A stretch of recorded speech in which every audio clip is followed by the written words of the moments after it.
Good afternoon, Dr. Arya. Shall we begin? Yeah, good afternoon, Shifali. Yeah, we can begin. So, good afternoon, everyone. I'm Shifali, and it's my privilege to be the moderator for this session. And it's an honor to introduce our keynote speaker, Dr. Narendra Kumar Arya, an esteemed scientist and a distinguished leader in research and innovation. So, Dr. Narendra Kumar Arya, an outstanding scientist, is a director, extramural research and intellectual property rights, DRDO, Ministry of Defense. He holds a BTech from IIT Kharagpur, MTech from IIT Kanpur, followed by PhD from IIT Delhi. Dr. Arya began his career with DRDO as a scientist B in June 1990 at the Defense Research and Development Laboratory in Hyderabad. He later joined Laser Science and Technology Center, Delhi, where he worked in the field gas dynamic lasers. In 2008, he was appointed scientific advisor to the Chief of the Air Staff. In 2019, he became Director of Public Interface at DRDO Headquarters, New Delhi. In 2022, he was transferred to the Aeronautics Research and Development Board and worked as its secretary till December 2023. So, Dr. Arya has published several research papers in reputed journals in the areas of composite materials, gas dynamic laser, and positive psychology. He is a fellow of Institution of Engineers and member of various professional societies. During his MTech, he was awarded the IGMDP Senior Fellowship and also qualified as a solo glider pilot at IIT Kanpur. Additionally, he is a certified heartfulness meditation trainer and the author of the book Happy Forever: The Art and Science of Everlasting Happiness. So, over to you, Dr. Arya. Thank you, Shifali. Good afternoon, everyone, and my regards to Professor Kamlesh Singh and all other faculty members and experts. So, as you know, the topic is Happy Forever, the art and science of everlasting happiness. And all of you are positive psychology experts, so it's not easy to explain to you. But I'll try to give you something which is more than the realm of psychology normally, whatever you generally study. So, this book, which I had written, Happy Forever, the art and science of everlasting happiness, this is based on primarily four things. One was the positive psychology education, which I got during my PhD when I worked under Dr. Kamlesh Singh for PhD, which was a positive psychology topic related to meditation. Second thing, my spiritual experience as heartfulness meditation trainer. As Shafali told, I am a certified trainer and following heartfulness since 2007. Third is that in my career, actually, fortunately, I was having different experiences. Sometimes I worked at Air Force headquarters, worked with Air Force officers. Sometimes as director of public interface, I was spokesperson of DRDO, so I worked with for around 2.5 years with a lot of media personnel, top personalities also. And definitely now in my present position, I am working with so many academia people all across India, so many ITs, I am giving outreach programs. So all this was the third thing. And the fourth thing was I had conducted around 40 Happy Forever sessions in IT Delhi for a wellness program and as well as Happy Forever sessions at many different places. So, I mean, I'm giving this background to generally say that the concept which I'm going to talk about is not just theoretical concept. It's also based on some kind of experience, which is a bit varied experience. So, generally, if I ask somebody that how can you be happy, an answer will be very simple: singing, dancing, going to a club, seeing some kind of a comedy show, and all of these answers will be right. I mean, whatever somebody says, somebody will feel happy and it will be right. Some other person may also say that he finds it. I mean, this I'm saying based on my experience of Happy Forever sessions. So I used to ask the students. So somebody will say that I went to my village and I gave water to my cow and she was thirsty and I felt very happy. Somebody said I served my grandparent and I was very happy. So different people will give different answers. Third person, somebody can also say that due to like he feels happy that because he is honest, so he always remains honest. So nobody accuses him, and somebody comes and praises him also for his honesty. Wherever he can make some money, he doesn't make. So people come and praise. So that means people generally will answer that happiness they get from the satisfaction and from the positive emotions and from the virtues. So, as per positive psychology, as you all know, happiness equation is happiness equal to satisfaction in life plus positive emotions minus negative emotions. So, that is we know from psychology. Now, in addition to that, the earlier concepts of psychology included virtue also. So that means virtues also keep giving happiness. So basically, we come with three domains: the satisfaction life, that is, I'm doing my duty properly, and then duty towards parents, towards society, towards my job and all. And then second, the comes from the positive emotions, like as I said, whatever we enjoy, the festival, singing, dancing, etc. Third comes from my virtues. But these three happiness concepts, even when we have, you will find there will be some situations which totally will kind of disturb our life. So somebody doesn't get promotion for a long time. Somebody has some relative expiring. So many situations can come in life where our happiness can be totally disturbed, and we may fall into negative side of psychology. We may get into the stress, anxiety, depression, etc., and then we'll find it very difficult to come back again towards the happiness zone, the positive side of psychology. So, what can make the happiness everlasting? So the everlasting components actually comes from the spirituality. My experience says that. So the fourth component, I will say, if you want to make your happiness everlasting, if you want to be happy forever, so you have to include the component of spirituality, because the happiness which is coming from spirituality, like meditation is one of the ways of spirituality, that is coming from inside. So that is not depending upon outside situation. That is not depending upon how much loss I'm having in my shares, whether I'm having promotion or I'm having demotion, or whether how what kind of properties I have, what kind of car I'm driving. So that inside component is spirituality, the bliss component. So that bliss is the happiness coming from inside. So overall, as you see in literature also, and this crystallization in four component is based on experience. So this, if we take happiness in all four sides, so then you will find that happiness can be everlasting. You can remain happy forever. Now you will ask me that why I have written the book. Already these things are there. No doubt these things are there. But generally what happens is a person who is a spiritual guru or a highly spiritual person, a spiritual trainer, generally will ask you to become, very spiritual. He will ask you to do meditation for a long time and all. Similarly, the person, say Kapil Sharma type of person who is running a show, comedy show, so or the people who are going very frequently to clubs and all, so they will all say कि यार enjoy करो life, क्यों परेशान होते हो, meditation वगैरह हमारी चीज़ नहीं है, बुढ़े लोगों की चीज़ है. So generally, people know that these concepts give us happiness, but some people, and they are not wrong in that, but some people will say, will try to drive you towards pure spirituality, and some people will try to drive you towards pure mauj masti, total enjoyment. And similarly, the satisfaction type of people, there will be some people who will always very, very sincere to the work. Very good, I appreciate them, very sincere to the work, working 12 hours, 14 hours, without spending any time for their own, mental health or their own physical health or their own care. So they'll be driving the satisfaction, but sometimes they may not be always happy.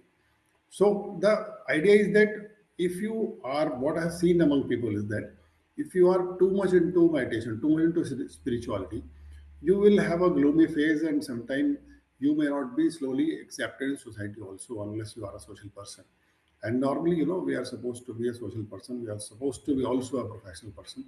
We are supposed to play, everyone of us is supposed to play so many roles together, a role in our family, in our society, in our office, everywhere. Even one of my gurus, the Chariji Maharaj, he used to say that meditation is for just 1 hour, 1.5 hour in the day. And that is to bring you into that state of mind in which you can really enjoy your life as well as do your duties very, very properly, very, very nicely. So meditation, he said, supports the karma yoga. That means we have to do our karma. So the idea is to, in my opinion, the idea is to be aware that it is also important to enjoy life. It is also important to celebrate. It is also important to pick up the activities like singing, dancing, etc. And at the same time, if you give say 1 hour or so in spiritual activity, you will find that you are able to retain your meditation for a pretty long time, your happiness for a pretty long time, and which can make your happiness forever. Or you will ask me that still, if I have some kind of, somebody say, some near and dear one dies, or I don't get promotion, so still sadness will be there.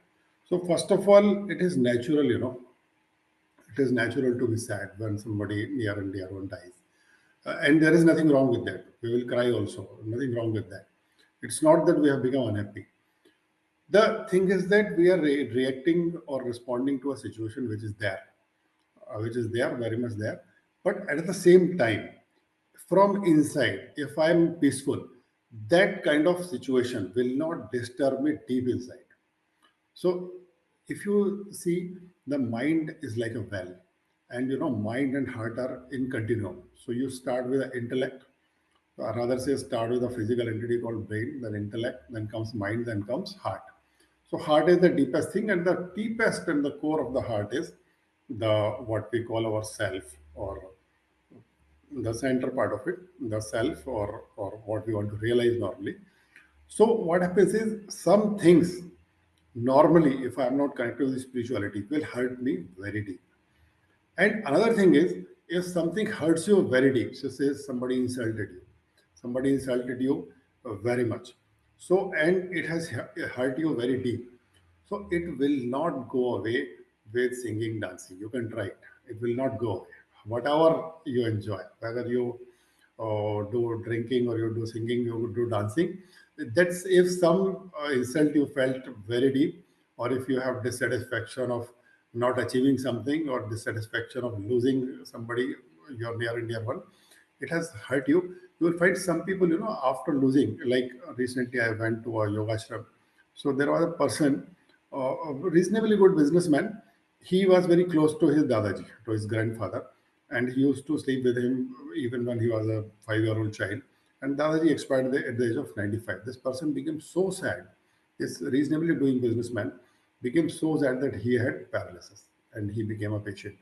So somebody, when something deep hurt you deep inside, to remove that hurt, you need an instrument which cleans you from deep inside. That instrument, that process is spirituality. So, okay, going further, uh, as I said, that we have put it into the four compartments, but then you will say that these things you have put in four compartments, like as I said, satisfaction, emotions, virtues, and the bliss.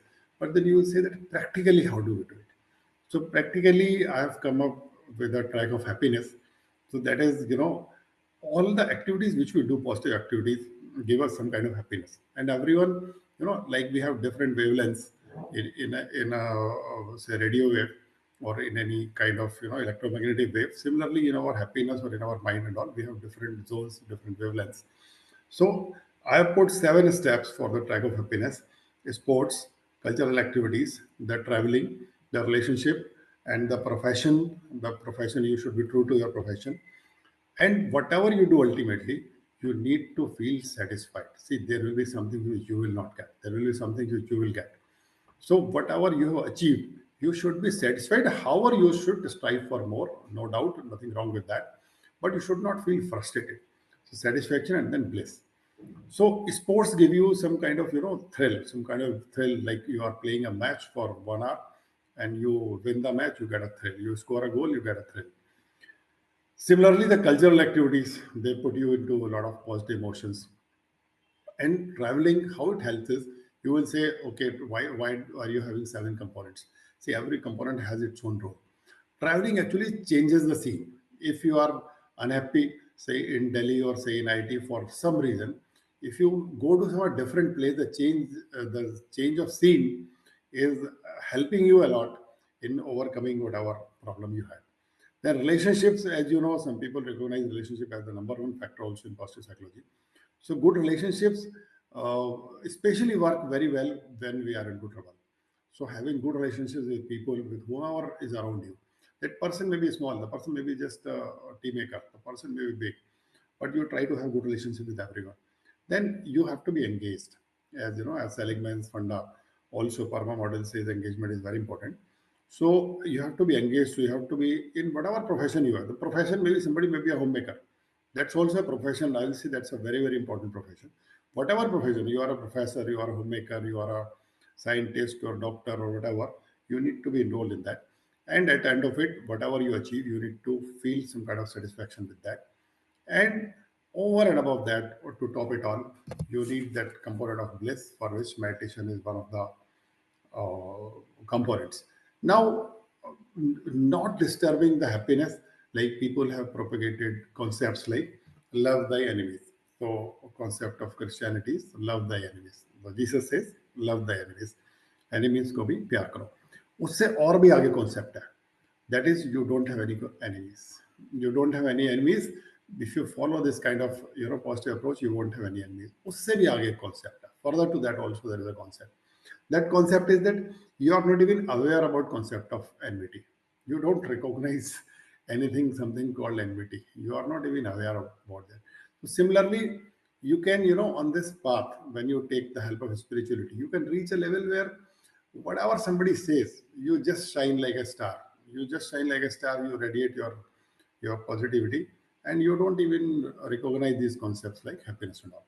So now what I will do is, I hope everyone will agree. I'll conduct a short 10-minute meditation session, and after the 10 minutes, we will have another 5 minutes left, and then we will take questions, whatever question is there. Is that okay with everyone? Uh, the meditation will conduct, this will be a short introductory type of meditation of heartfulness. All is required is for this 10 minutes, just trust me, and have some kind of willingness to explore what we are going through. And then at end of 10 minutes, or rather say 8 minutes, whatever question come to your mind, I'll be ready to answer. So if that is okay, we can begin. Shefali, is it okay? We conduct a 10-minute meditation session. Yes, yes, yes, sir. Okay. So I'll just give very small instructions. Just requirement from your side is just to trust me for this 8-10 minutes, and with an open mind, just have this experience. So I'll see that I'll give a small instructions, and then after when the meditation ends, I will say that's all. When I say that's all, then it ends. You can open your eyes. So please close your eyes, sit comfortably, whichever way you want. Touch your hands with each other. I mean, your own hands, one hand with the other hand. Okay, you can cross your hands. Comfortably sit. Whichever pose you want to sit, sit comfortably. Whether cross legged or on a chair, whichever pose you want to sit. And just give a subtle suggestion to yourself. Just develop a feeling that source of divine light is already present in my heart. Source of purity, source of divine light is already present in my heart, and it is attracting you towards it. Just that feeling you develop, and after that, leave that feeling also. If any thoughts come to your mind, just ignore those thoughts. You don't have to stop the thoughts. You don't have to stop the flow. Actually, meditation is the art of doing nothing. You are not supposed to do anything. Just develop a feeling and leave it. That source of divine light is already present in my heart, and it is attracting me towards it. With that feeling, please start meditation.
That's all.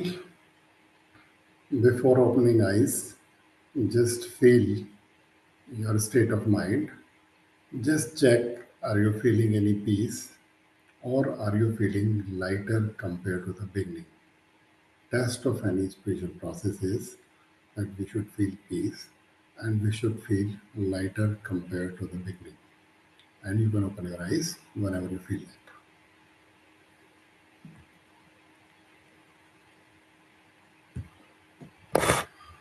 So this was a short meditation. Our normally a Davos meditation is also for 20 minutes. So if anyone felt any lightness compared to beginning, you can share your experience. Or if anyone wants to ask any question, you can ask a question. We have 5 minutes, please, and up to you all.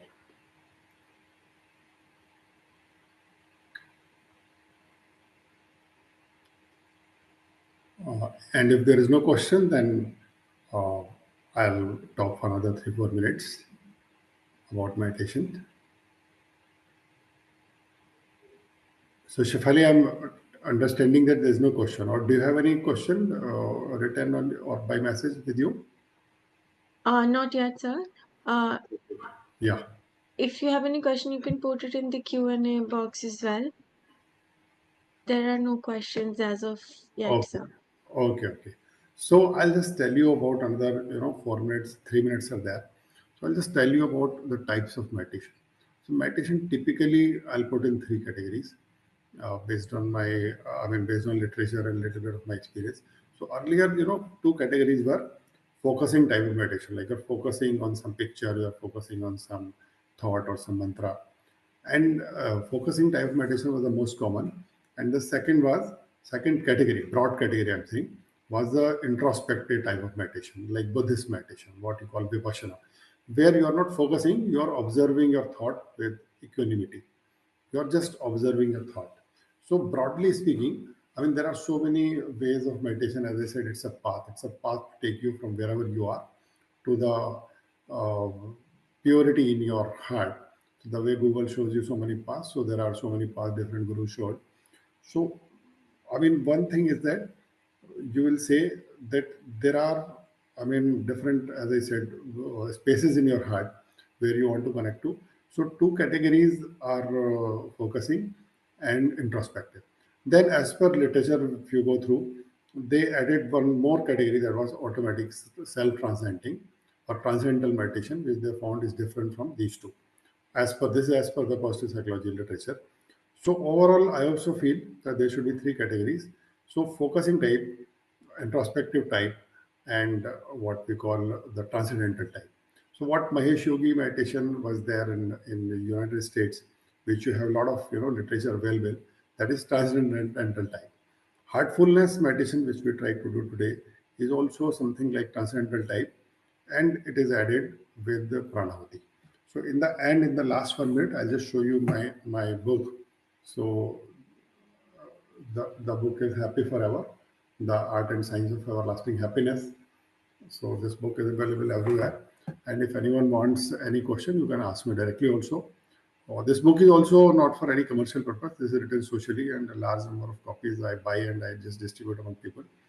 So this is not for any commercial purpose.